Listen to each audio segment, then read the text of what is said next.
ComC is your home for buying, selling, and flipping all the hottest trading cards. Their consignment marketplace is home to over 29 million cards, from baseball superstars like Aaron Judge to Marvel favorites like Spider-Man. ComC has something for every type of collector. Visit ComC.com today to build your collection with your favorite cards.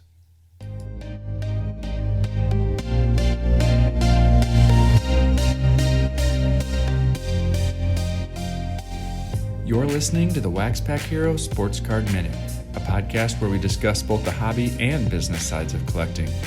I'm your host, Mike Sommer, and I want to help you buy, sell, and trade your way into a collection you'll love.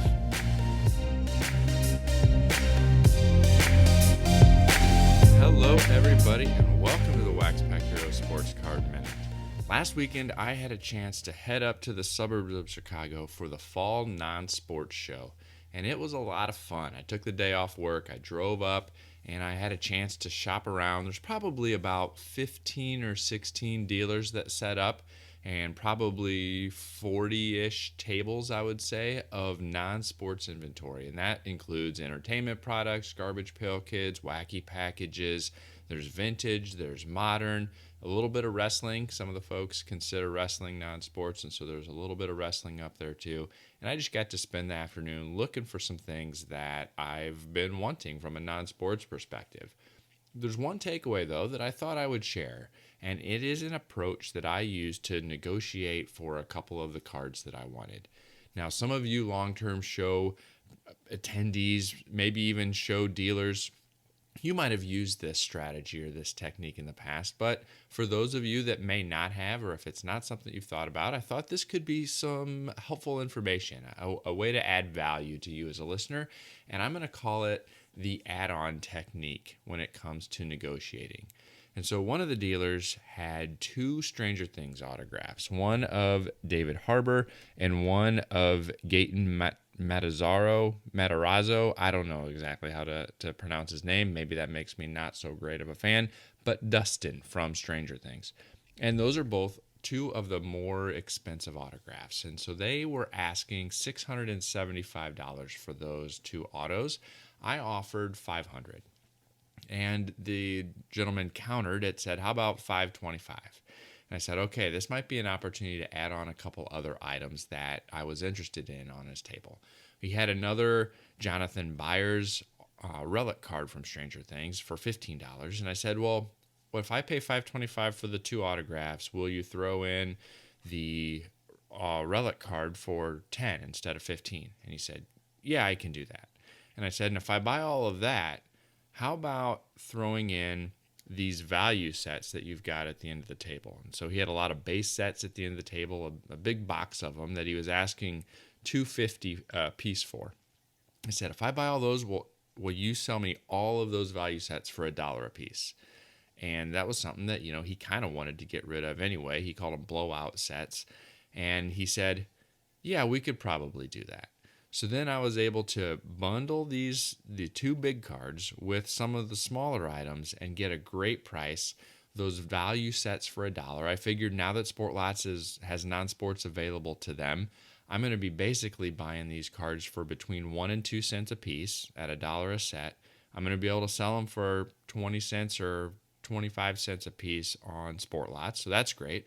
Some of them, there were multiples I can take into the shop and put out and try to get $3 to $5 a piece for. And I said, yeah, this is a way to maybe make back some of the money that I'm spending on these autographs for my own collection, keep that self-sustaining hobby going just like I like to do, and it's already paying off. I took about 30-something of those sets. There's like 70 total, I think. I took about half of them into the shop yesterday, or this last weekend, and I already made a deal where actually I traded about 20 of them for a working Atari 2600 with about 10 games. And so I'm going to be able to relive my childhood playing Atari by trading off at full trade value some of these bargain sets that I got for $1. I still got a bunch to list on Sport Lots. It's a win-win for everybody. The dealer got rid of a bunch of low-end inventory that he was just taking up space for him, and he made a couple big sales with those autographs. It was a win-win for everybody. It was a good negotiating strategy where I was able to to get a great price for the full bundle of stuff. And so I just thought I would share a little bit about that negotiating tactic because it's something that you might be able to use as you go to your local shop or you go to a local show or something like that. Let me know if you try it and if it works for you. Our interview guest today is Ryan Cracknell from Beckett Media. He is coming back to have a conversation about how things have been going. He was first on the show back in 2020, so it's been a couple years. And I wanted to bring him back on to talk both about how things have been going for him from an industry perspective, his day job working at Beckett, as well as what he's been up to from his personal collection perspective. We'll get right into that interview after I tell you about Underdog Collectibles, the online shop run by collectors for collectors that breaks new product almost 7 days a week now across Facebook, YouTube, and Loop. You can see what they're going to be breaking this week by visiting them at udogcollect.com. You can also visit them at their brick and mortar shop in Knoxville, Tennessee to see their full selection of wax, singles, supplies, and even watch some of those breaks live and in the shop. And if you want to submit some cards to SGC, they are an approved group submitter. You can learn more about that process at udogcollect.com. When you check them out, make sure you tell them that WaxPackHero sent you. Well, today I am excited, and that's because I get to welcome Ryan Cracknell back to the show after a couple years. I'm excited to talk with Ryan again and see how things are going for him these days. So, Ryan, welcome back to the show. Thank you very much for having me. How are things for our Canadian correspondent? I would say the same for me, the same old, same old. It's a lot of just trucking along and collecting where I can, and maybe more collecting of some things that I haven't been able to for a while. But I'm a pretty even keel guy. I try not to have a lot of ups and downs. So much has changed over these last couple of years since we talked. How has your approach to the hobby changed over these last couple of years, or has it changed at all? Oh, it's changed a lot. I would say for the last decade or so, I haven't been opening a lot of packs, or at least fewer and fewer and fewer, and that's pretty much dried up to none. Here in Canada, blasters 5 years ago used to be about $20, and that was like across the board. Didn't matter if it was, top Series 1 baseball or Prism basketball. Everything was like $20. Now we're up to starting at about 50.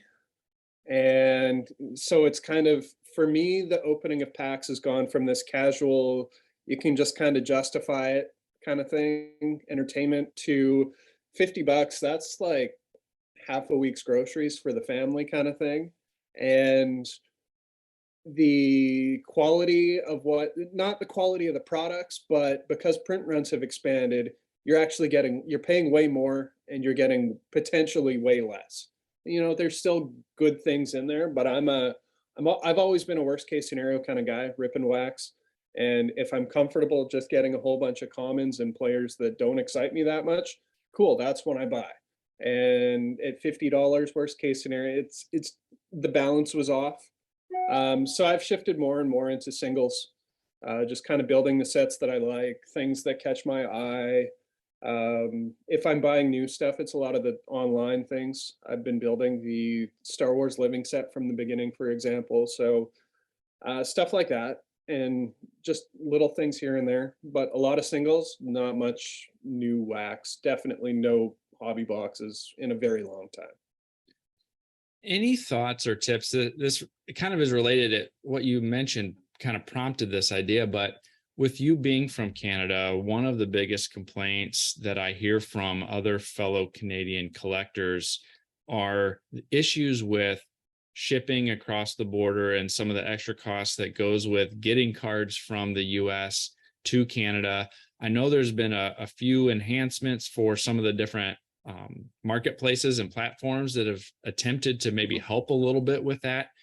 Is there any particular platform, shipping service, shipping consolidation type thing that you've utilized to kind of help offset some of that cost or minimize some of that cross-border extra cost? Yeah, sure. I would say a huge percentage of my purchases now are on ComC. Because I'll buy things for 6 months and then 6 months take a shipment kind of thing once I have 200 or 300 cards. Sure. I think you would know more than I would, but I think Sport Lots is starting something. It's a platform that I've used minimally, very small purchases that, just slap a PWE on it and away it goes, and I'm good that way. I think there are other things out there, but I haven't used them myself, and I would be cautious just because I don't. If I'm gonna have high dollar things sent somewhere, I want to know 100% certainty that it's good to go, and what the costs are and what happens if they disappear. Again, it comes back to that worst case scenario. I'm cautious that way. I've been using ComC for over a decade now, and I know what their service is. I know how they work. I know some people who work there. So that's kind of how I do it myself. eBay is largely out of the question for me now. It's for bigger purchases that I make very sporadically. I'm used to use it every day. Now it's maybe twice a month, if that. And often some of those are, my daughter buying things and getting them sent up. So it's things where it's like, okay, I have to pay $30 in shipping now. There's a threshold there. You're not buying $2 cards to pay $30 in shipping through the Right. international program. If it's a couple $100, yeah, or something that's really rare and I'm getting a good price on and I can factor it in, yeah, sure. But eBay's pretty much out. Some stack sales on Twitter I've found helpful too. That's kind of a thing. Again, it's usually people that I trust, that I've seen on the platform for a long time. But yeah, I would say ComC for me has the biggest confidence booster, and that's where I'm spending a lot of my money. Yeah, it's great with them having the Canadian facility. They're able to kind of ship internally across the border first, Yeah. and then it's more of a within the country transaction by the time it actually goes to you. Yeah, Sportlots has a box consolidation service that they do, and I don't know the details because it's more on the Canadian customer side. It's not something I as a seller see, but they've got something worked out with stamps.com that has some kind of flat rate kind of import or duty type situation, so that it has helped them minimize both the shipping cost and some of the potential import duty type stuff, I think, with the Canadian orders. So I don't know exactly how that works, but they've attempted to do something as well. So I was just kind of curious because I know that's one of the bigger hurdles, especially for lower end cards, is some of the cost to ship across the border. I know a lot of the Sportlots orders that I send up there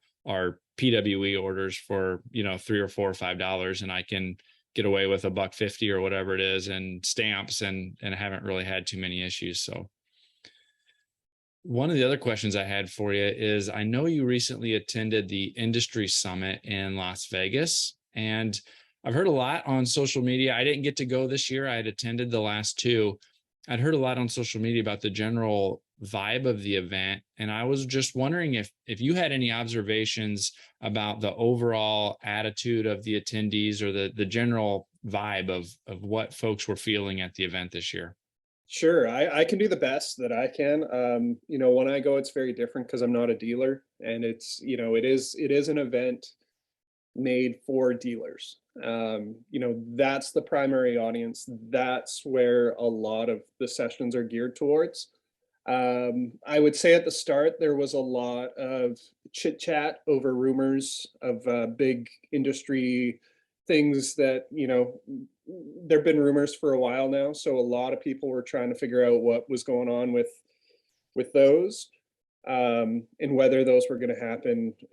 As far as I know, when I woke up this morning and into today, it's still all rumors. So there was some of that, but once that kind of subsided, it was a lot of, just very practical sessions for dealers, where they can get tips on how to improve their businesses. And, as I mentioned, I didn't go to all of them because I don't have a store, and, lots going on.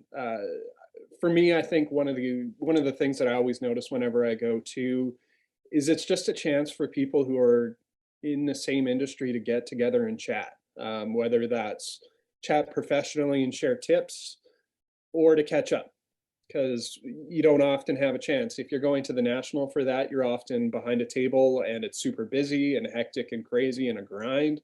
Whereas this, I would equate as more to summer camp for card dealers, where you get to go and chat, you go sit in the audience together, maybe, have a little quiet whisper, that sort of thing. It's more relaxing in that regard. And then when you go back afterwards, you have hopefully a bucket of tips that you can go and improve your business. In the couple events that I had gone to in the past, the summits that I had attended, it seemed like my observation was that the attendees leaned more towards long-term dealers, folks who had been in the industry for a while. But as we know, there's been a lot of new breakers, new shops, and new businesses that all kind of started over these last couple of years. Did you get any kind of a sense that there was maybe a greater number of those new entrants in attendance this year as compared to prior years? I honestly didn't look too hard in that regard. I did some of the registration booth as people were coming in. I recognized some faces or names and other ones not so much. And then part of it too is if I recognized a name, I might not have triggered. It was probably like through Twitter or something like that on social where I may have interacted or just know what their business is. I think every year there's a mix of new attendees and long timers. Yeah, I honestly don't know definitely some new people. What percentage? I have no clue. Were you there to provide coverage for any particular topics or content areas?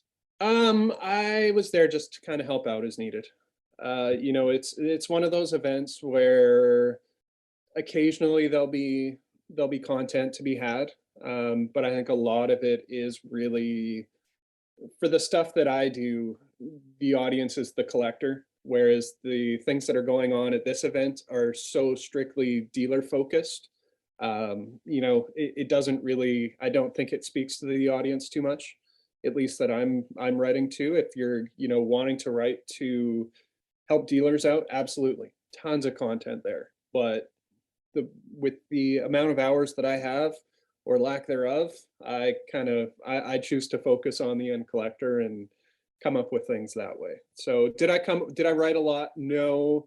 Did I put some ideas in my back pocket? Maybe that might come out later on. But yeah, it wasn't as newsworthy as people were expecting, I think. And if it was newsworthy, it was all going to be based on one or two things, and those still haven't happened yet. Did you attend the card show portion of the event kind of prior to the official summit kicking off? I walked the room. I think I spent about 10 minutes in there because I was helping out with getting people registered for the summit or attendance for the card show. So it was pretty quiet. And I may have spent more time in there, but it was very much a modern card show. A lot of modern stuff, a lot of very high priced modern stuff. So it was kind of like, I see what they have there. Cool. Stop, pause, look at it, admire it, and then move on, because I'm not there to drop tens of thousands of dollars, especially US dollars, as our Canadian dollar continues to plummet. Yep. I was wondering kind of how that went this year, if you had a chance to see anything or find anything in your niche, but it sounds like it was a little of a different focus, a little on the higher end side of things. We've seen what seems to be an increasing interest in non-sports over these last couple of years. We had Marvel's had a resurgence. There seems to be a growing interest in some of the original series of GPK, Garbage Pail Kids. The original Star Wars sets are growing in popularity, and especially it seems like over this last summer, Stranger Things seems to have really taken off too. Those first couple Stranger Things sets. What's the conversation been like at Beckett on maybe how to approach this non-sports segment in the current environment? Oh gosh. I don't know if there's been a conversation, at least in my circle, but it's something that I've always been passionate about, and it's one of my collecting focuses. So I've certainly noticed it. Marvel, for sure, that's the one that I've noticed the most. It's always been at the forefront, I would say, with Star Wars as far as that corner of the hobby. But seeing the huge amounts on the precious metal gems, uh, the ones that I don't understand are the graded base cards of like 1990, even the exploded values of 1990 Marvel. Um, didn't I get it? Cool set, love it. One of very important actually in a lot of ways. Printed to everything else that came out in 1990. There's so much of it out there, but people were going back and buying things that they enjoyed. I don't know the reasoning behind it. If you're not typically a Marvel collector and you want to spend $30 on a Wolverine or a Spider-Man, that's just a cool piece. That I get. It got kind of crazy. I think like sports, it's starting to settle down a little bit, but it has opened up a whole new market. The high end has definitely, I think that's kind of where the biggest emergence has been, is on the high end of the comic stuff. For Upper Deck with Marvel, the movie stuff has always been, the autographs, they've had a lot of big names. So there's always been big prices, but like I mentioned, the precious metal gems, some of the rarer inserts, numbered stuff, that's really taken off, I think, in the last year. Has this run impacted your personal non-sport focuses at all? Um, Somewhat. I was actually just looking at Stranger Things this weekend. I've enjoyed collecting Stranger Things and trying to get some of the autographs. Have a few missing that I'd like to get. And I noticed on ComC, even the common signers are like $50 and up now that were at 1.5 or 10. Yep. So some of those holes might have to go. Luckily, I filled most of them in, and I'll even brag a little bit. My biggest pull was in a pack of Stranger Things where I got a triple autograph of 11 Finn Wolfhand and David Harbour. It's, That's I think, amazing. probably the one of one version would be the best Stranger Things card ever made, but mine's out of 3, so I guess it's the second best in my opinion. So I've still got that. So I've got the key autographs down, and I picked up a Dustin. That was the last one that I got a few months ago. So it's good. But and then Star Wars, I think Sapphire was a huge thing. Chrome Galaxy was a big one as well. And we'll see with the new set coming out later this year of the Chrome Galaxy if it can continue. Some of it is one of those it doesn't make sense kind of things, like the Kurosawa card, great looking card, why it should be selling for 20 times over the regular one. Why isn't it drawing attention towards the non-chrome versions of these cards that came out, years ago? I'm not sure. But they look cool. I've been picking up a few. I actually found myself collecting the insert set from the last Chrome Galaxy of the toy packaging. It seemed kind of corny when I saw it at first, but then I grabbed one and I'm like, these are actually kind of fun. And it's a Star Wars card that I don't have. Like, they're different. After 45 years now of continuous Star Wars cards, it's really hard to find something original. So I thought they were original and kind of cool. So Yeah, I thought that insert set was pretty neat. I was a fan of the Mandalorian release, as it was kind of a kind of a fresh take on that.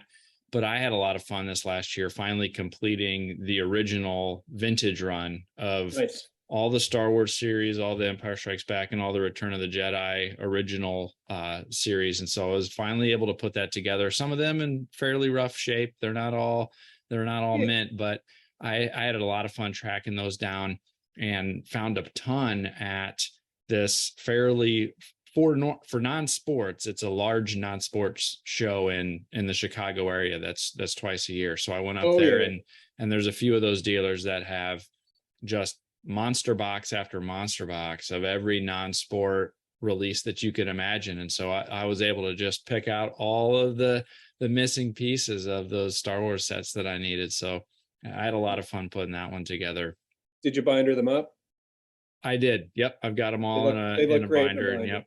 Yep. I might have to hit you up I need a few more Empire Strikes Back stickers and then I'll be done. They've proven to be hard to find for me for some reason. So I'm getting close. I had Star Wars and Jedi done like years ago, but I've been plugging away at Empire Strikes Back for a while now and getting Yeah, there. let me know, and I can do that. I found I should say the cards are what I have the full run of. I'm still working on the sticker sets. So Okay. I'm still filling holes on stickers, but I did find a couple large lots of Empire and Return of the Jedi stickers on eBay that I picked up. So I've got quite a few duplicates of some of those.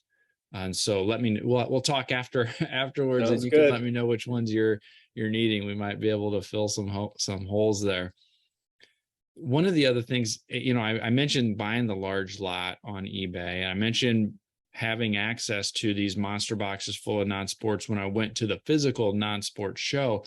One of the challenges that I found for the non-sports that I was interested in are filling in some of those base stickers and inserts and base cards for these non-sports, because they typically, like a sports common, don't have a lot of value and don't make sense to send into ComC or to list for $2 or whatever on eBay.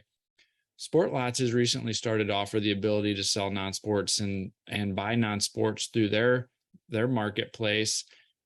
And there's a few other marketplaces that do that. I was wondering if you had any thoughts on maybe how additional marketplaces potentially offering some of these non-sports cards or cards in a certain segment impact the popularity of that segment. Is there a chance that as we see more people potentially offering or finding ways to offer these base and inserts on a platform, if that might help increase the popularity of that segment? I think it would for sure. With non-sport, I think other than the growth of like Marvel and a few other of those marquee segments, I think the biggest change has been you've seen single non-sport cards, just like base commons, grow in interest. I don't want to use the term rookie card because that gets weird. I always use like air quotes around it. But some sets have like just really cool cards that are now commanding a premium. I think it started largely with Luke Skywalker #1 and 77 Star Wars, but I see it going to all other places. And now as I'm digging through boxes and looking through sets, I'm like, oh, this is kind of cool. And I just set it aside for myself. I'm not about to, go and pump it as something that it isn't. But there are singles out there.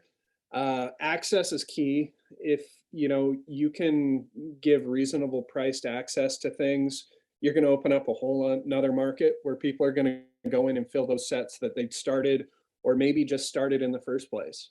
Because with non-sport, there's so much variety. That's what I love about it is pretty much any movie, TV show, some music. I think that's another conversation. That's where things have been overlooked for years.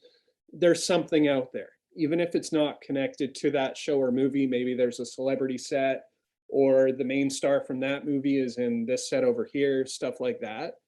So having a reasonably priced marketplace with the quantity needed, I think I know I'd use it because I love ComC, I love building sets. I'm not paying $3 for a common non-sport card just because that's the only person who has a copy, or three people and they're like, well, this guy has it for $5, so I'll lower mine down to 450. Well, he's 450, I'll go down to 4. It's a 50-cent card. I'll pay 50, even if I'm close to finishing the set. I might pay a couple dollars just to knock it off, but exposure is going to be key. And if Sportlots can do it, I'll be there, myself figuring out the Canadian box to fill the sets that I have.